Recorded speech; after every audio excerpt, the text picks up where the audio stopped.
Every vet needs empathy. Every vet needs understanding. But when you experience trauma and you have a deep understanding of what that feels like, when an animal panics during storms, I feel that. Welcome to Vet Life Reimagined. This conversation is vibrant, honest, and deeply entertaining. Lisa is unlike any previous guest. Fierce, funny, emotionally intelligent, and completely unapologetic about all of it. Dr. Lisa Radosta knew she wanted to be a veterinary behaviorist probably before most of her classmates knew what one was. By the end of her first year at vet school at the University of Florida, she had made up her mind, behavior, let's go. What followed was a residency at U of Penn, which she applied to not knowing it was an Ivy League school because she just wanted to do the thing. 2 back-to-back resident research awards from the American College of Veterinary Behaviorists, and a specialty practice in Southeast Florida that grew to 4 locations and 5 doctors over 18 years. Dr. Lisa Radosta is a board-certified veterinary behaviorist, sought-after international speaker, co-author of multiple textbooks, including From Fearful to Fear-Free and the 4th edition of Behavior Problems of the Dog and Cat, and someone who has appeared on everything from Animal Planet to CNBC. She has trained 8 residents who are now out in the world changing lives, and she sends them off with the same philosophy she has always practiced herself. Know your science, lead with empathy, and never apologize for having both. In this conversation, Dr. Lisa shares what 26 years in one of veterinary medicine's most misunderstood specialties has actually taught her, about building a practice from nothing, about the evolution from being frank to being frankly empathetic, about why the Olympic gold isn't the keynote speech, but the one dog whose life changed because of a video she made on her back porch, and about why she's convinced that the young doctors coming out of vet school right now are going to change this profession in ways that make her genuinely excited for what comes next. This one is rich from the start to finish. Let's get to the conversation with Dr. Lisa Radosta. When did you know you were even interested in veterinary medicine? 6 years old. I think that's a lot of us. I think in vet med, I was just telling a friend, actually, it's really not a career choice. It's like in your bones. You've been dreaming about it since you were a little kid. So I was really, really young. It was my first dog. We begged for it. Like so many vets, I begged for my first dog. It was Black Lab puppy. So yeah, I was in first grade. That's amazing. Yes, a lot of us are early identifiers. We knew very young.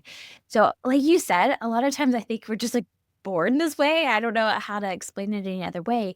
And you did have a puppy, but were you around any type of animals or anything that kind of encouraged you to go that direction? I was not. I was not. I don't even know why I asked for this puppy. Like, I don't have any idea.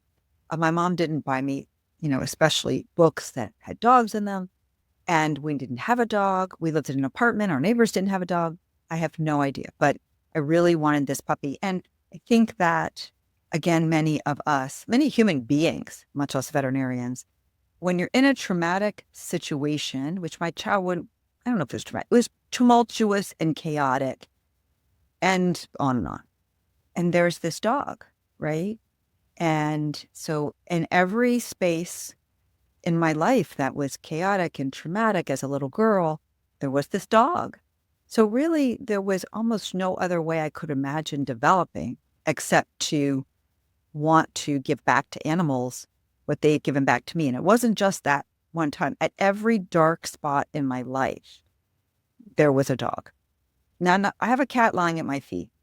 I had a horse until he passed away. Like, it's not to say I don't love, but it just happened that dogs have always been there. And that just solidifies my bond with them.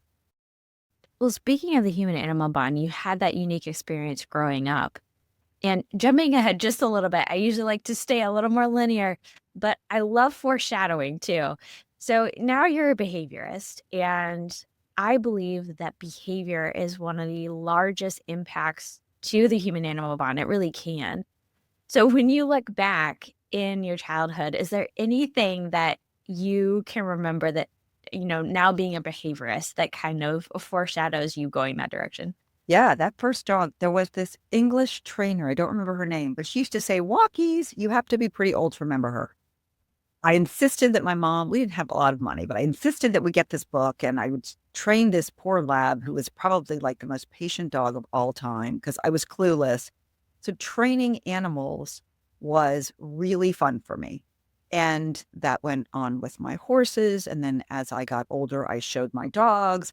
And then I worked as a dog trainer in veterinary school. So that was always a part of me, was modifying the behavior of animals. And then, on the other side of that, once you experience trauma and someone helps you, so my dog, my black lab, her name was Duchess, you have an empathy toward that being, whether it be a person or a dog or a cat, that I don't think you could have experienced before. When someone saves you, there's more than just a bond. It's like an understanding.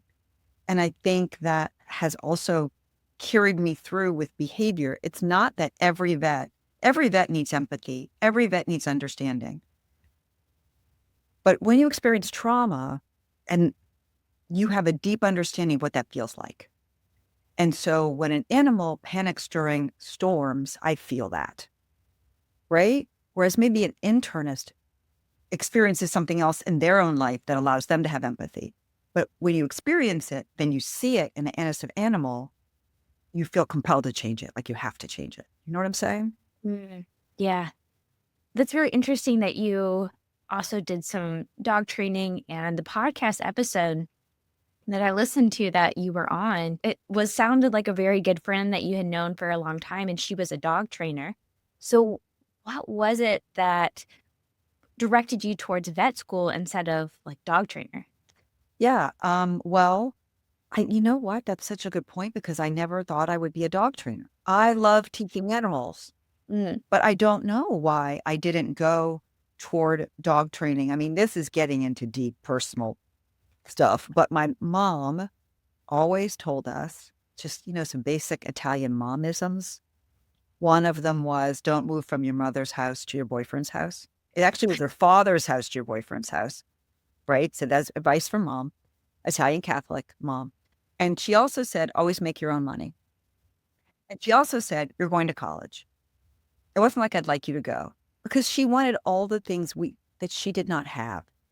She didn't have opportunity. So it was like doctor, lawyer, accountant. We didn't have a lot of choices in mom's mind. She wasn't that clear about it, but she was clear. You can't end up like me. Yeah. So I think that we were on the track for college. You can be a doctor in college. Off I go. You picked animal doctor, so Yeah. hopefully that counted for her. Or we wished she wanted to be a veterinarian when she was a little girl. Oh, really? Oh my God. She's proud of my sister. My sister's an attorney. Like she's proud of all of us, but we share that like deep, just love of animals. Yeah. Oh, that's amazing. So even though it sounds like you had hints of interest in training, did you go into vet school even knowing that a behaviorist existed? Like, is that what you wanted to do the whole 4 years? Not exactly single-minded, but close to it. So when I went into vet school, I knew I wasn't cut out for primary care. Mm. Which just wasn't for me. So there were 3 specialties I was interested in: neuro, derm, and behavior. The neurologist now more than ever, but even back in vet school, when I was in vet school from 96 to 2000, they did a lot of cutting. I mean, now they cut all the time, right? And I was like, I don't want to do any surgery. So that was out. I still love dermatology. Like I I love it so much. But the thing that I couldn't stop thinking about and talking about with all my classmates was behavior. So I figured that is where I'm headed. That was from the day one of vet school. I knew I was going to specialize, and probably by the end of the first year, I'd been like, okay, behavior, let's go. You did your vet school at Florida. Do they have a full-time behaviorist there? Okay, I was like, I don't remember getting any behavior in vet school. How did you get your experience and kind of like know what to do? Yeah. So I came in with a lot of years of training dogs and horses, a lot. So I already understood, I had already made the evolution from being a harsh, aversive trainer to a positive reinforcement trainer. And at that time, oh my gosh, there was no social media. There was no YouTube. So you're diving into books, you're reading and reading. So by that time, I learned a lot about learning theory. So there was that. And so then we had the 1 week class. Jackie Nielsen taught us for 1 week. And she was such a good teacher. She's a friend of mine now. Like, she was such a good teacher. And other than that, I did externships. And, the thing is that I'm kind of the person where I'm just like, I'm going to do this thing. I'm not like, how do I have to do the thing? And it has 50 steps. And should I plan it? I'm like, no, I'm just going to do the thing. So it didn't matter that I didn't have experience sitting with a veterinary behaviorist, because I was 100% certain that I was going to do the thing. So I went in without experience, and I did my internship, a small and rotating internship, and I just started applying. And my daughter's 18 and she applied to the colleges that she loved. I was like, I don't care. I just want to do the thing. So I applied to every university that had a residency open that year. I applied to everybody, right? So Georgia was open. They rejected me because I didn't have a master's degree. They actually took Mommy, a friend of mine who did have a master's. And then on an off cycle, Penn comes up. So I'm like, okay, this is how I know nothing. I didn't know it was an Ivy League school. I was just like, there's a school. It has a residency. Oh, Alana Reisner is the mentor. I basically had been following her around the country. Whenever she spoke, I was like there, like trying to get close to her. That is another thing I did. I went to so much CE, like every behavior CE that I could possibly get my body to in that time period. So I go up to Penn and I get accepted. And I was like, oh my God. So I came home for my visit. I got my acceptance letter. I told my husband, and he goes, Ivy League. And he hugs me and picks me up. And I was like, what? Oh, I don't want to go to any school that will get me through residency. So yeah, that's kind of how it went. That's something my mom gave us, right? Infinite overconfidence that we are capable. And if you just think about it, and do it, it happens. I like that you didn't worry about the Ivy League nature of it. It was like, this is the thing I want to do, and this is the route to do it. It could have been Bubba Joe's behavior residency in Podunk nowhere, and I would have gone. Really? I would have gone. So yeah, I see the kids now are my technician, everybody has a technician applying to that school. Everybody, right? And my technician's very selective. And I said to her, because she's been declined once to all of her schools. She got accepted to an island school. She declined for financial reasons. And now she's applying again. And I said, listen to me, look at my face. Apply to as many schools as you can afford to.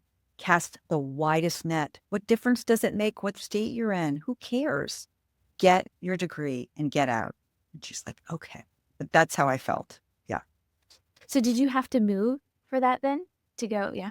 Yep. So I moved first, and then Scott, my husband, we were already married, of course. And so he moved after me, about 3 or 4 months after me, I would say. Yeah. So what was residency like? I mean, often when you finally get to really lean into the specialty you've been dreaming of, like, what was that experience? Incredible. Like, absolutely beyond, because my mentor was perfect for me. She was there always. I could call her at any time, day or night. She was always there for me. She wasn't always in the building, but she was there. But she didn't micromanage me. So then I remember one day she called me into her office and she said, Lisa. And I said, yes. And she says, I heard that you started a program for students and you're working with research cats. I said, yeah. And she's like, well, how long have you done that? I'm like, 6 months. She's like, okay.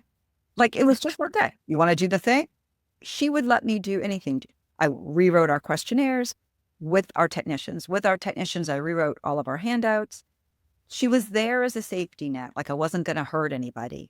But she also was not really interested in the nitty gritty of the things I was doing. And so I got to accomplish so much. I started a program for students where when they came through our service, we got rescue dogs and worked with the rescue dogs. Like, Oh, that's we cool.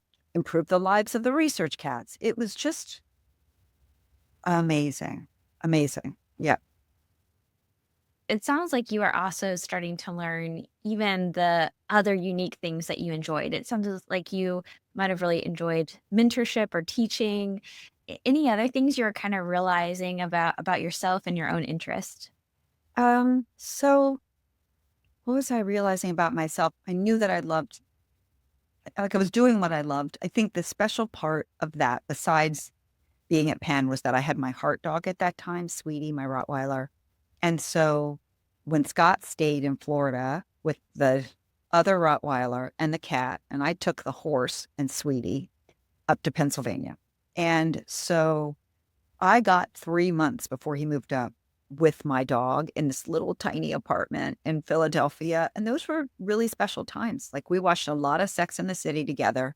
Oh my God, so much. She and I on this little black leather love seat, which was gross because that's all we could afford. But that is one of the things I remember about residency that was so special was the time that I got with that dog. And I took her to work with me every day. And then when she died, I was here in Florida. Well, I mean, we euthanized her, but so I was here in Florida and I was devastated. I took 2 weeks off of work because she was dying and I just couldn't work. I wanted to be with her. I was so devastated I could not recover. So I went on the Sweetie farewell tour. So I Oh, went back to Pennsylvania. I went to all the places she and I had lived together. In Gainesville, I went to my condo. And then I went to Pennsylvania. I went to my office. I went to the rehab facility because she had had a total hip replacement. She actually had both sides done, one in Pennsylvania and one at U of F. So I went back there and I cried in the hallway there. I picked up her best friend. My friend let me take her dog and we went hiking on the same trails that me and the two dogs used to hike on. And I cried there. I stopped at the Starbucks where I used to get her a bagel and I cried there too. So it was like Pennsylvania and residency. It was a really unique and special time. yeah. Well, the other unique thing about behavior as a specialty, and I love how really intimate with the human animal bond you really have with your dogs, but like behavior is not a huge specialty. And so there's not a lot. I'm a nutritionist, so I kind of understand that it's a small specialty. Not a lot of people, even within our own profession, really understand it. So what has that been like as, going through residency, which luckily you were at a university that obviously at least had some appreciation for it since they had a residency program. But what was that like as you were going through residency, but then also looking at your career options after residency?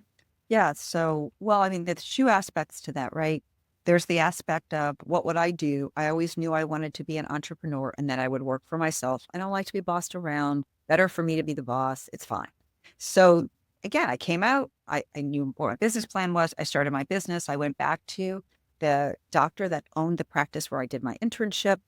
And I guess I was a good intern because he's like, come on back. You can rent space from me and I'll help you. Oh, you don't have a way to take payment? No problem. I'll take your payments until you get on your feet. I'll pay you a percent. Like Dr. Mizell's owned Coral Springs Animal Hospital. That's the doctor. Really amazing. He was like, come on, let me help you. And I'm forever grateful because, like I said before, I'm not going to plan everything out. I'm like, it's in my head. I'm going to do the thing.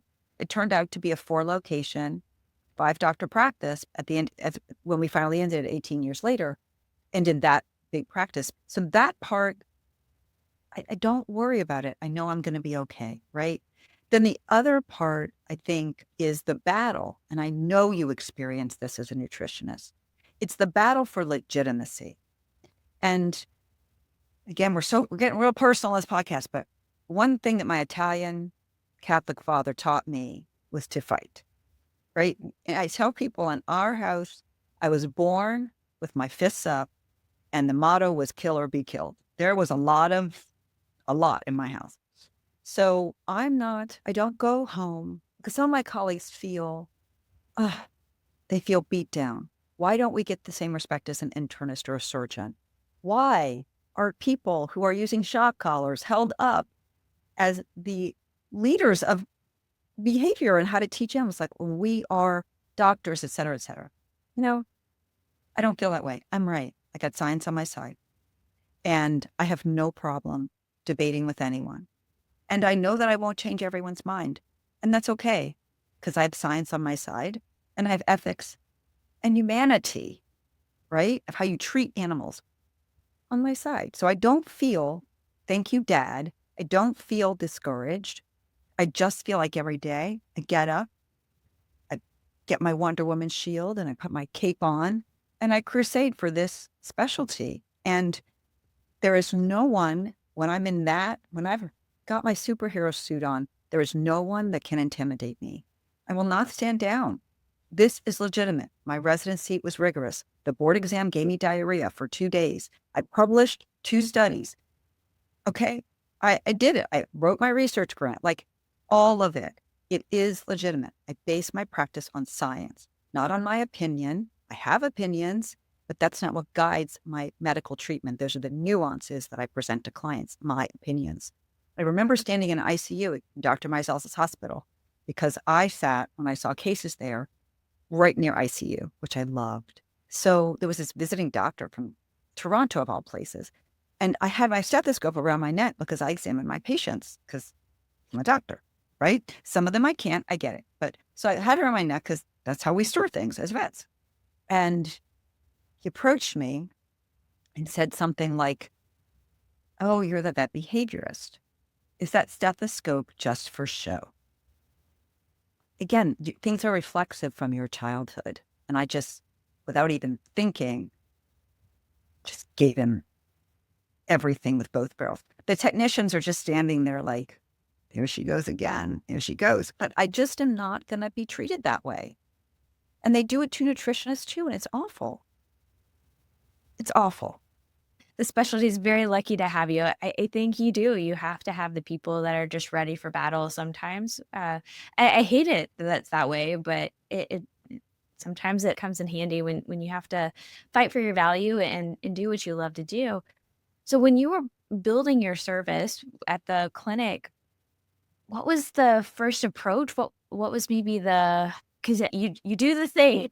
So what was the approach? Was it about building awareness within general practitioners for referral? Was it awareness to pet parents more directly? Like, what was kind of the best approach for you? So Dr. Meisel's taught me that your client is really the referring veterinarian. Now, 20 years later, that's probably not true. 26 years later, it's probably not true, right? Because of social media, because of direct marketing, all of those things, podcasts. But at that time, this stuff didn't exist. And he said, the referring vet is your primary client. You need to be able, affable, and available. And I said, check. So every vet could get my cell phone number. It was not something I kept private. Anytime they called me, emailed me, we weren't even texting then, isn't that funny? Called me or emailed me, I was there for it. I was there to help them 100%. I don't care if it was Sunday night at 8 o'clock. I'm there to tell them how to knock that dog down that they can't touch. And I'm there to give it to them in a non-arrogant way. This is what you need to do right now. You do this thing, you're good, you'll be fine. Call me back if you have a problem. And that still to this day happens all the time. I got a dog in my lobby. I need to give a rabies vaccine. They're texting now. So I did what he said. And I also did what he said for clients. When a client needed me, I was there and I had empathy for them. And I'm pretty frank, like I am in this podcast, I'm frank with my clients, but they know I love them and care about them. And I've always just had that sort of feeling and those values. And so, like if I was passing by a veterinary clinic and I was in my workout clothes, I would stop in. Hey, I'm Dr. Radosta. I'm the local vet behaviorist. And I do that still. And it's really fun because people will say, oh my God, we send dogs to you and I've never seen you in person. I'm like, here I am, right? So just doing that, shaking hands and kissing babies is what I call it, right? That's what I've always done. Yeah. You mentioned that I've got a dog that needs a rabies vaccine and I can't touch it kind of moment. Were there certain cases that, I mean, you could convert a vet to like refer to you and maybe even a specific story that you still remember today that kind of highlights the ability to network and get clients? Well, so I think that experience innumerable times a vet has gotten on the phone with me and said, I don't know what to do. Not like they're throwing their hands up, but kind of like, almost like, I never learned this. I literally don't know what to do right now. because no one ever taught me anything about this. And as soon as you give the answers, because here's what I think new specialists forget. You and I are not a new specialists in our specialties, but new specialists forget that what is a hard question for them is probably an easy question for you, right? And so when you answer the question, you've built that goodwill. And I can remember a time a big deal cardiologist called me. You could tell he was an older man, which it's not good for me because of my upbringing, right? So, and he was talking down to me and about behavioral medicine, and we were sharing a patient and talking down and talking down. And I thought to myself, this is not going to work for us. And I want to help this patient. So I used all of my big words, all of my big monoamines and catecholamines and serotonin reuptake inhibitors and dopamine and CSF serotonin metabolites and all the studies. And he just shut his little mouth. He just didn't say a dang word. And you could tell by the end of the phone call, he respected me. I knew something about my specialty. That sticks in my mind. I guess the things that stick in my mind, again, back to childhood, when you have to overcome. When I speak to a vet, I adore vets. I love this profession. I'm not overcoming anything. I'm happy to talk to them, right? It's the times I've had to overcome and gain legitimacy that stick in my head, right? Because those were big successes. And I ended up working with that cardiologist later in my career, by the way. Yes. Yeah, I love that. Well, you kind of talked about how, 26 years ago, there was one approach, and now you've been doing it for a couple of decades.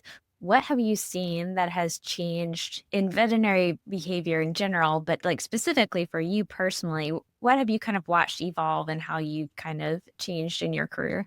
Yeah. I feel like the old me, I feel the same. I think the difference now with my approach is I teach my team frank empathy, whereas I used to just be frank. So where I might just say, hand me that shock collar, take it off. Like if I, as a new specialist, hand me that, right? Now I explain all the reasons why we can't use it. And I say, I want you to take it off. I want you to throw away in the outside garbage so you won't be tempted to go and get it when you're really frustrated. I talk to people in a different way. When a person comes to me and says, I can't do all these things, instead of that, as a new doctor, you have the Penn way, at Penn we do XYZ. Now I have like all these tools. So now I'm like, it's no worries. You can't do the thing, don't do it. We're going to do this other stuff. How's that sound? Like I can always find a solution now. And I couldn't do that 26 years ago. But the difference that I see in the profession is that the doctors now, they may not get more schooling in veterinary behavior, but they are drunk on the Kool-Aid.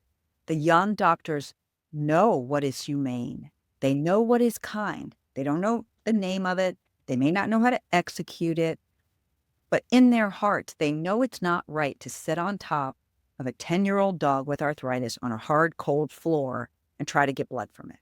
They know it's not right. They just don't know because we haven't empowered them. That's our problem, right? They don't know how to talk to their boss about it. Or maybe they don't feel like they can say to the technicians, we're not going to do that today. But I have no doubt that these baby doctors were going to grow into the doctors who advocate for the welfare of animals on a whole different level, because all veterinarians do, but on a holistic and emotional level. Because I had a doctor come to me the other day. I was trying to help her evaluate her hospital. And she says, I'm afraid that new doctors are not going to work here. And I think that was pretty telling because the new doctors are coming out and going, do I want to work there? How are you restraining animals? Are you boxing down cats? They feel empowered. And I think that's like amazing, right? Amazing. I'm interested that you went towards the veterinary professionals too, which is good because for some reason my mind was wondering about the pet parents because I'm glad that that is the sentiment of the veterinary profession because I think that is definitely the sentiment of pet parents. And if we aren't matching that, that's a big problem. Because even in my career so far, I finished vet school in 2014, and the evolution of how we see pets like really has changed. And I also want to ask you about the pandemic because I can only imagine with people with their pets 24/7, you probably got lots of extra calls. But they care, they want to do what's right, and they know because pets are now so intimately part of our lives, they're indoors with us. I'm in Miami, they're everywhere, right? People are taking them in their cars on their daily errands, Mm. like, they're with them all the time, and so any type of behavior concern is going to impact that, and they care about that for their pets so much. So from the pandemic and on, like, what has that been about probably pet parents even more wanting to know, how do I support my pet to improve behavior, whether it's, one thing or another? I'm sure you see lots of things. Yeah, I think one of the things I am seeing now that you mentioned that, that's different, maybe the past, I don't know, 5, 10 years, maybe the past 5 years versus 20 years ago is so in our questionnaire, I know you have a questionnaire too, right? So in my questionnaire, I ask pet parent goals. Like, what does success look like to you? Right. And used to be stop my dog from biting. And I still get some of those, or stop my dog from destroying my house. Just stop my dog from fill in the blank. Now, help my dog feel less anxious. Help Yeah. my dog not be scared. Help my dog have a quality of life. Like that is the majority of what I see now. The problem, consequence, answer is not that common anymore. And the marketing surveys that, I mean, I'm not a marketer, but as a specialist, companies ask them to sit with them and analyze information. The most recent marketing survey that I saw demonstrated that Z's are very aware as pet parents. They are very in tune with behavioral wellness of their pets. And like you said, Florida, I think, is unique. In Florida, animals go everywhere. People are like, yeah. I'm like, no. You're going to see a lady with a miniature poodle at the grocery store. 100%. Yeah. You're going to see a lady with a Maltese on a retractable leash in the middle of the Boca Raton Mall, walking right into Tiffany's. Like, this is how we live here. And when I have visiting doctors, they're like, what? I'm like, oh, yeah. You're going to find dogs everywhere. That's a lot of pressure on dogs. That's a lot of pressure. If you live in, let's say, Toronto, you are not going to experience that. You're not taking your dog out at below zero temperatures. Your dog gets a reprieve. You can't walk your dog for an hour, right? So, especially down here, we expect a lot of these animals. They're going to go everywhere with us. They're going to be kind to everyone. They are not going to get upset when we get up and go to the bathroom and we leave them with our friend, right? They're not going to cry for us. They are going to be quiet and not bark at strangers. Like, we got big expectations of these little animals, and that causes a lot of stress.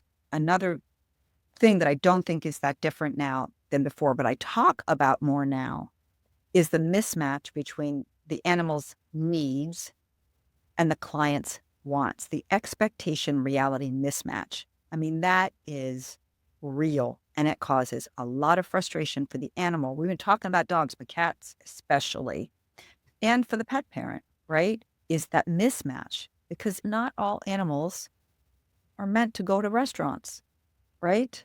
You know? I experienced this myself. I'll tell a story on myself real quickly.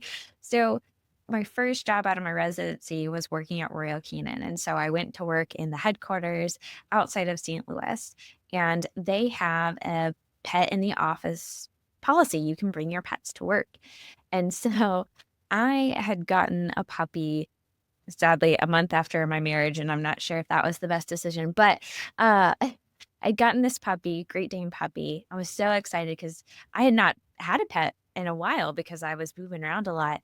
So excited to take this puppy into the office, show her off, right? And, in my mind, I had the vision. She was going to be this perfect puppy, sit by my feet and just be quiet and still. It went terrible. It was so, so bad. And then later, find out she does have a lot of anxiety, and she was just not a office dog. And I had to accept that. And even training did not get her to that point. But I just want to say, I totally get it as a pet parent. We have these wonderful goals for them. And, just like children, right? Like we might have goals for them and it's not them and we have to let them be them. Yeah. And that's real. And sometimes I tell clients, you're going to have to grieve it. You're going to have to just grieve it. It's okay. It's okay to be sad that this thing did not work out how you planned. And if it's a young client, I say you are being prepped to be the parent of a human being. It's not that they disappoint us because they don't most of the time.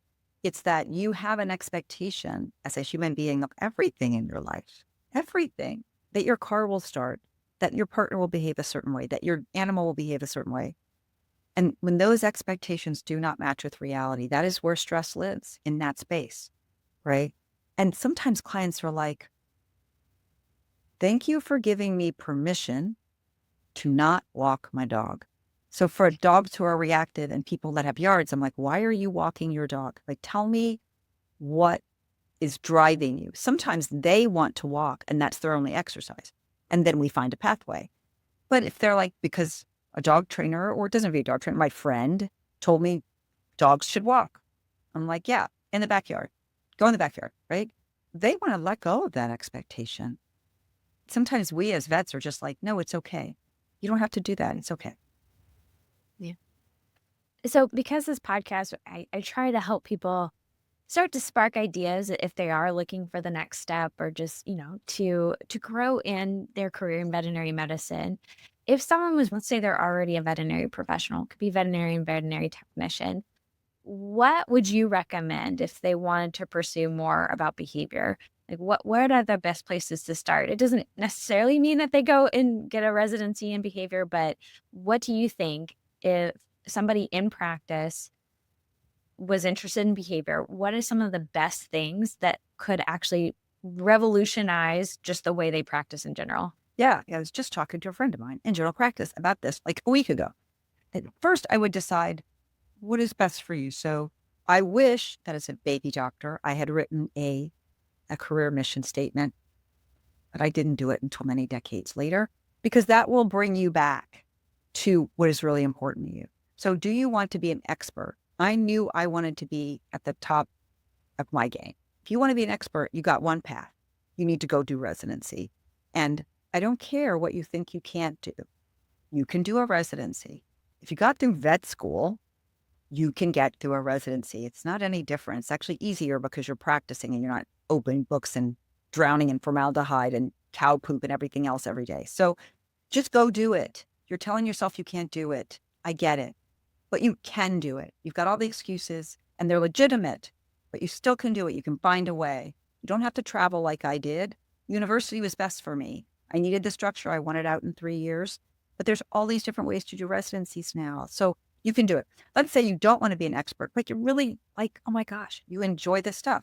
Then you're going to take CE. That is specific to your skill set. There are certain conferences, I don't want to disparage any conferences. So there are certain conferences that I know give base level. So you could talk to your local vet behaviorist, or not even local, email somebody that you know and see what they think. I could say these conferences, basic. These conferences have higher level, right? So go learn your basics. Then you go to the next conference. You can then start to get certificates, like Dr. Overall started with NADC at that time, certificate in behavior. You could do Sophia Yen's low stress handling and restraint. You can go all the way through Fear-Free Elite certified for fear-free. So you can start to gain that kind of knowledge in those ways. Of course, I love my textbook that I wrote is super practical. I didn't write all of it. I wrote some of it and we had guest authors that I edited. So have that in front of you. I know that you guys want to turn to plums and I get it. And plums is easy. But if you are interested in behavior, you need a textbook because you need to be thinking about the next level. And what plums gives you is the base level, not nuanced in any way. And then the other thing I would say is find your people. If you're isolated in your practice, you will become the fear-free doctor, the behavior doctor, and that's very cool because you will be seeing all the cases, and that's very cool, right? But if you don't have your people, you don't have any support. And if you're not in charge of the practice, and I understand that I sit in a place of privilege because I'm the boss, So I can set my practice up whatever way I want. But there's lots of people like me who are not in power at their practice. And so maybe the technicians don't want to do things a certain way, right? Stuff like that. So find your people, work at a practice where they're going to help you grow into what you want. And also go to the Veterinary Behavior Symposium, which is the American College of Veterinary Behavior's 2-day meeting that is every June. Those are your people. They are living it, eating it, breathing it, drinking it. Make those friends, have that become your community so that the days when it's really hard, because again, primary care, you're in the trenches. You might have 2 behavioral euthanasias that day. You need to call on your peeps that get you, that understand what you're going through, that have empathy for that hurt, and that also will not judge you for what you did that day. So yeah, that's what I think I would do. And I've been so impressed with how the veterinary behavior group has done their CE, their event every year.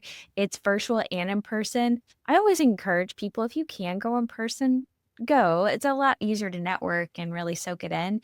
But the fact that there is that virtual option, you're kind of eliminating excuses. So just say it. There's some really good opportunities there to get more really good, valuable education in that area. Yeah, for sure. Now, I know you talked about your mission. You said it took a little while to write, and you shared with me a lot of that mission, and you can clarify exactly what it is, but is around education and outreach on helping people really understand the importance of behavior. So, is that what drove you? Because you have done so much. It's actually very intimidating to read your LinkedIn message on the media that you've done, the interviews that you've done, all of that. Was all of that to drive that mission that you have? It was. I mean, it's just a drive to get the word out. A drive to get the word out, and it's to my detriment. I am now at my age, mended my career mission statement to try to reel myself in, because I didn't even have to think. If someone said, will you speak at this conference? When I was first started, I didn't even have to think about it. I knew that until I spoke at enough conferences that I was going to be hired for the bigger conferences. Until I did that, I could not educate the masses. So I spoke at every little VMA. I did a lunch and learn to anybody that would listen to my voice. Like, I've done so many lunch and learns, any veterinarian who would listen to me. So you do all of that. I call it hustle mode, right? And then you can be more choosy. But yes, it was always about getting the platform to spread the word. Is there a particular event that you still remember? I'm just so curious because again, you've done lots of interviews, you've spoken so many, you've written multiple books, but is there a particular instance that you're really proud of or just something that you'll always remember? Lecturing wise, I mean, I get to go to cool places. I got to go to Russia and Austria and Paris, and you get to go to cool places. But I think when I was asked to be a keynote speaker at one of the Fetch conferences, as a vet behaviorist, we're just so undervalued. And it was nice to see behavior front and center. And I would say that I don't practice my lectures. I just get up and wing it. And I mean, my lectures are detailed, and I take a huge amount of time making them entertaining and fun. But I don't practice them because I don't want to be like rigid. But I practiced that lecture again and again because I wanted it to feel like the highest level, because this was my chance, right? To show that we deserve to be there. I think as a woman, this is not an unusual feeling for any woman, because I feel like, for me at least, I know my daughter feels this way. You've got to be 1.5. You got to be extra. You can't be even with the guys, because sometimes we have to do more and be more to be considered of the same value professionally. So I think that was the biggest thing. But I will tell you, every day there's a win. I don't get discouraged. So I made a video eons ago about, I think it was like the 5 top mistakes that vets and pet parents make with behavior meds. It's on my YouTube channel.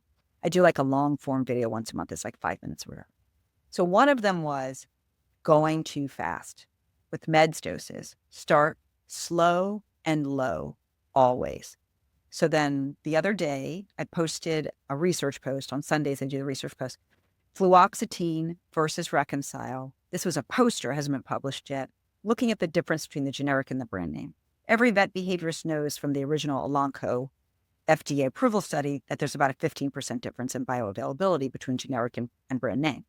So we all know this, but it's not out to the GPs, even though I've been preaching it for a decade. So anyway, so I made the research post, blah, blah, blah. So here's the point. A regular pet parent, I never met her before in my life. She comments and she says, my dog was having side effects to Reconcile. And I want to cry. I just want to cry. And she said, I saw your video on YouTube. And I went to my vet and I showed him the video. And we reduced my dog's dose. And I've slowly worked my dog up in dose with my vet over the next, whatever it was, I don't know, 6 months. And my dog's doing very well, no side effects. That was a stupid YouTube post that I made on my back porch. And that dog's life was changed. Like, that's the Olympic gold. It's not speaking in front of 1,000 people. That's the Olympic gold, is that that dog wasn't getting help. For whatever reason, she didn't go out to a vet behaviorist. Maybe she's in Idaho. There's no vet behaviorist, right? And she goes with my little video on her phone. And her vet's like, okay. And the dog's doing well. Like, oh my God. Crazy. I love that perspective. And I also want to give shout out to that veterinarian that they didn't get defensive. It's like, well, I'm a vet. That's a YouTube video. Like they're like, okay, let's try. You know, that collaborative care, I think is really important. And you're right. It doesn't have to be fancy to be impactful. It doesn't. And pet parents, like you said earlier, they are so empowered right now. They're not taking anybody's BS. If you as a vet are going to say something, they're going to come up with a YouTube video or chat GPT analysis or something. And I don't get upset. I don't think the Dr. Google joke is funny. I don't have a coffee mug with the Dr. Google joke that I'm a real veterinarian. I don't think it's a funny joke. Bring it on. Maybe I don't know about it. Maybe I need to get educated on whatever it is you found on Dr. Google. And by the way, since when don't we enjoy explaining things to people? Isn't that our job? To explain things to people? Yes, you found this thing. Let me talk to you about that. That's our job. Yeah. I know you've trained multiple residents as well. Probably when you're talking to them or just as you're thinking about the future of behavior. I think this is no better time for opportunities within veterinary medicine to lean into what you like, but especially in health when pet parents are really interested in getting their pets' health and in participating. So where do you see the future of behavior and where do you want to stay as a part of it? Yeah, I want to spread the word. I want to crusade until I drop dead in the exam room. That's what my residents said when I took that year break from working. She was ending her residency. I wasn't going to leave until my residents were done. And then there was a client in the exam room. The client's like, oh my God, what are we going to do? You're leaving, Radosta's leaving. And she goes, listen to me. Radosta's going to drop dead in an exam room. Believe me, she is coming back. And she's right. That's how I'm probably going to die. 102, just go down. Some dog will lick my face or whatever. But, or, I don't know. But anyway, I hope that I am still seeing cases as long as I want to, because my amended career mission is do what I love with people I want to be with at the times that I want to do it. So I hope I'm still doing this because I love being in the exam room. I hope I'm still educating people. And I hope that I am seeing all of my baby doctors who are all amazing, all 8 of my residents, change the world. They send me videos of them doing cool things and changing the lives of animals. So I hope I'm still seeing that. And maybe I'll get the opportunity to educate another resident. We'll see. We'll see how it goes. Yeah. I'm curious. You say they send you things about the cool things that they're doing. Is there an example of something that they're... Yes. So I won't say their name because they're excited to hear it. So one of my residents, they're off practicing And one of the things I told my residents is by the time you leave this service, you should be able to see a dog in a parking lot without a pre-appointment questionnaire and make a treatment plan, right? You don't need to be fancy schmancy in your exam room and get your 10-page questionnaire. Just get it done, right? They all can do that. So this particular doctor sends me a video and with it a story about how an important person brought their dog and the important person was not kind and the important person was pushy and the important person was talking down to this doctor. And this doctor maintained her professionalism, which they would have anyway, but that is what I teach them, but this person would have. And they knew how to talk this person down, which we call the Boca Raton effect. We know how to deal with people. We know it, right? So they told me I learned from the best. I can talk to clients in South Florida. I knew exactly how to handle this without offending that client. And then this doctor put their money where their mouth was and starts training the dog. And that's the video I got. They said, this highfalutin person brought this dog to me and said, you can't do that. And within 5 minutes, the dog was doing that. Not only can my girls, my doctors, they happen to be all girls, not only are they great doctors, but they all have training chops. They all can train an animal, which is what a vet behavior should be.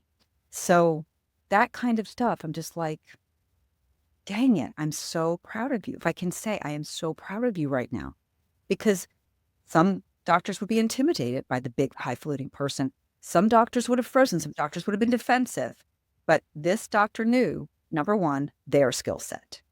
Number two, that they were on the right side. They're on the side of ethical, humane training, and science. Once you feel that, ain't nobody going to take you down. They're not taking you down. And you don't have to be angry about it. Just show your skill instead of showing your ass. That's what I will say. And that's what that doctor did. And I couldn't be prouder. They were amazing. I love that. And it is really different about a veterinary behaviorist who is a veterinarian, because we've talked about this too, how there's a lot of overlap in health issues and behavior. And having a medical background allows you to, yes, do a physical exam and be able to assess those things and make a very effective plan that supports that animal. Yeah. People now more than ever, veterinary behaviorists have got to understand how to recognize. You don't have to know exactly how to go and treat IBD, right? That's going to end up with the veterinary nutritionist or the veterinary internist or both in collaboration. But you have to be able to recognize that, a fecal score of 5 is not what we're headed for, right? Like you have to know your fecal scoring. You have to know where you're aiming for. You have to be able to explain to clients that the fact that they switched from chicken to lamb is not legit. Like that's not the food trial. You have to explain to them that the pork treats they're giving screwed any food trial you were doing. Like you have to know, are you going to choose HA or HP or ZD? Does ZD come in canned? Because the truth is they all taste different and some dogs will eat some and some dogs will not eat others. Many, many times a day, I am practicing orthopedic medicine and internal medicine. Many, many times a day. As much NSAIDs go out of the practice and Prilosec to protect the gut as Prozac, because so many of these animals are sick. Just today, I saw a Frenchie biting, and I said to the lady, I said, this is a Frenchie. I'm going to be frank with you. There's no way your dog's not painful. There's just no way. And 85% of Frenchies have GI disease under the radar because of the pressure, just trying to breathe. I said, she can't breathe. And she's had trauma, been attacked by 2 dogs. And your house is filled with kids. And that's fun for me and you as mommies. Like I couldn't think of anything more fun, but it's not fun for Frenchies. Right. And I said, does she lick, bite, or shoe herself? She's like, yeah.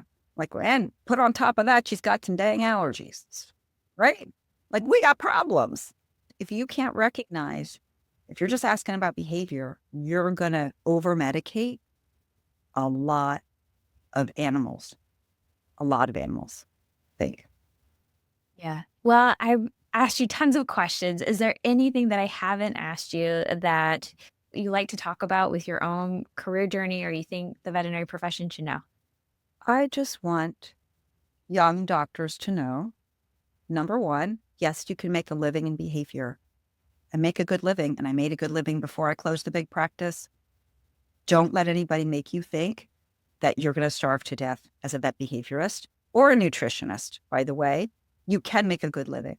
Will you be accepted at every specialty practice? No, it doesn't matter. You find your people or you create your people. Just do what I did. Just create people, right? You could do that. Number two, I think that I want young vets to know you're right. When you see the animal being held down, you're right. You know it's not right. So you can say something. And your technicians often, maybe not all of them, but often they're waiting for you to say something because they don't feel right either. But they were taught to scruff. It's not their fault. They weren't taught anything else. There's going to be the holdouts, but most of your technicians are waiting for you to say, can we try something different? Because I keep forgetting, and my technicians just reminded me the other day, technicians really care about their doctors. You know what I'm saying? They really care, and they want you to be happy. And if they think that you're unhappy about restraint, they're ready to change, most of them. So exercise your power in a kind way, exercise it, and change the world. Yes. Direct with empathy. Yeah. I absolutely love that. The last question that I always like to end on is, and this can be professionally, personally, but when I talk about gratitude, what is something that you are very grateful for right now? What I'm grateful for right now, I feel like I'm grateful for my family, my husband and my daughter. As my daughter exits our lives to go off to college, I know I did raise her, my husband and I, but I feel like she almost raised herself. She just couldn't have, I couldn't have manufactured or created with the magic wand anyone more aware and politically ready for the fight, but knowing when not to fight. Like I didn't have that knowledge. She knows when and how. And, you get a call from the principal, Mrs. Huntley, because that's my married name. I say, yes. She says, did you know that your daughter's planning an ICE walkout at school? An ICE protest walkout? I said, yeah, I know. I know. Well, might we ask that you request that Isabella not take kids off campus? I said, no worries. I will make sure she doesn't take kids off campus. Like that's a phone call, frankly, regardless of my political affiliation, having my daughter go into the principal's office and say, this is what I'm planning, and not be intimidated by the principal and the dean of students, and do it politely and protest peacefully and follow the rules. I don't know. I just think she's incredible. I do.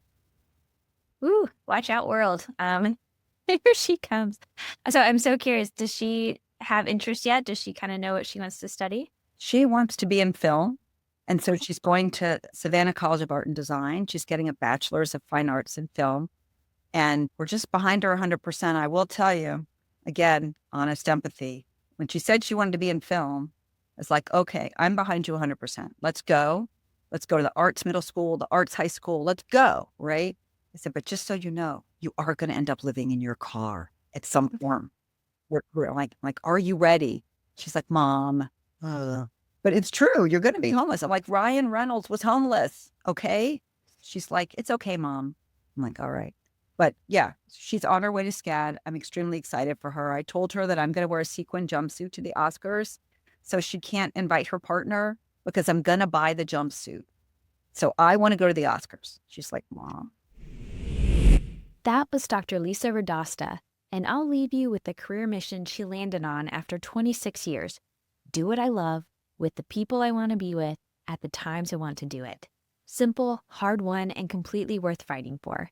If this conversation lit something up inside of you, whether it's the courage to say something in your clinic that needs to be said, the reminder that your specialty is worth defending, or just the permission to lead with a little more frank empathy, I hope you'll carry it into work with you this week. If you want to connect with Dr. Radosta, follow her work, like following her YouTube channel, links are all in the show notes, including her textbooks. For the key takeaways and reflection questions from today's episode, to apply them to your life, head over to the Sprinkle of Wisdom Substack for the Podcast Club Guide. Please subscribe and share this episode with someone in veterinary medicine who needs to put on their Wonder Woman shield today and know they are not alone in the fight. And until next time, keep reimagining what's possible in veterinary life.